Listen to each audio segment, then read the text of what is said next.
It is Arvind Eye Hospital. ஒரு pyramid எப்படி இருக்கும்? இப்படி இருக்கும். பிரமிட் போல நம் உலகம் இருக்கிறது என்று பிரகலாத் சொல்றாரு. ரொம்ப சம்பாதிக்கிறவங்க, ரொம்ப செலவு பண்றவங்கன்றது top of the pyramid. Bottom of the pyramid வந்து ஏழை மக்கள், இல்லாதவங்க, வறுமை கோட்டு கீழே இருக்கிறவங்க தான் அதிகம். எந்த நாட்டிலும் இதான். அப்படிங்கிறப்போ ஒரு பிரமிட் மாதிரி இருக்கிற நம்ம சமுதாயத்துல கீழே இருக்கிற அந்த மனிதர்களுக்காக ஒரு பொருளையோ சேவையோ நீங்க யோசிச்சீங்கன்னா நிலைத்த வணிகத்தை நீங்கள் உருவாக்க முடியும். இதான் அந்த புத்தகத்தோட சாராம்சம். அவர் எதை வச்சு பாக்குறாருன்னா, இந்த அரவிந்த் ஐ ஹாஸ்பிட்டல்ல தான் முதல்ல வந்து 300 ரூபாய்க்கு கேட்ராக்ட் ஆபரேஷன் செய்ய முடியும்னு கண்டுபிடிச்சாங்க. 300 ரூபாய்க்கு கேட்ராக்ட் ஆபரேஷன் பண்ணி 20% ப்ராஃபிட் பண்ண முடியும் கண்டறிஞ்சாங்க. இந்த இடத்துல ரொம்ப அதிசயமான விஷயம். அமெரிக்கால இதே கேட்ராக்ட் ஆபரேஷன் பண்றதுக்கு சற்றேறக்குறைய 1 லட்சம் ரூபாய்.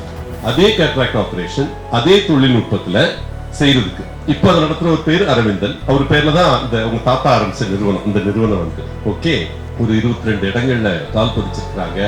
22 நாடுகளுக்கு இங்க இருக்கிற பேர்ஃபுட் நர்சஸ் அப்படின்னு பேர் வச்சு அங்க சுத்துப்பட்டியில இருக்கிற கிராம பெண்களை கூட்டு வந்து 6ஆப்பு 7ஆப்பு படிச்ச பிள்ளைகளை கூட்டு வந்து அந்த பிள்ளைகளுக்கு நர்சிங் கத்து கொடுத்து, nursing only applicable to ophthalmology, கண் சம்பந்தப்பட்ட செவிலியர் பணியை 6-7 படிச்ச பிள்ளைங்களை வச்சு செய்ய முடியும்னு காட்டி அவங்கள உலகத்தரம் வாய்ந்த நர்சஸாக உருவாக்கி இந்த பிள்ளைங்க தான் அந்த நாடுகளுக்கு போகுது. அந்த நாடுகள் வந்து இன்னைக்கு வளர்ந்த நாடுகளே கூட இந்த மாடலை, அரவிந்த் மாடலை எடுத்து அங்க வந்து இத பண்றாங்க.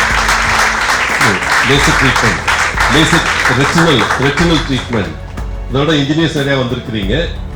உலகத்திலே வந்து இன்ட்ரா ஆக்குலர் லென்ஸுக்கு பேட்டன்ட் எடுத்த நிறுவனம் இந்த நிறுவனம் தான். இந்த கண்ணுல வைக்கிற கிளாஸ் இருக்கு இல்லையா, இன்ட்ரா ஆக்குலர் லென்ஸ் அப்படின்றது, IOL அப்படின்ற லென்ஸுடைய தொழில்நுட்பத்தை, அதை செய்யற தொழில்நுட்பத்தை பேட்டன்ட் எடுத்து வச்சிருக்கிறாங்க.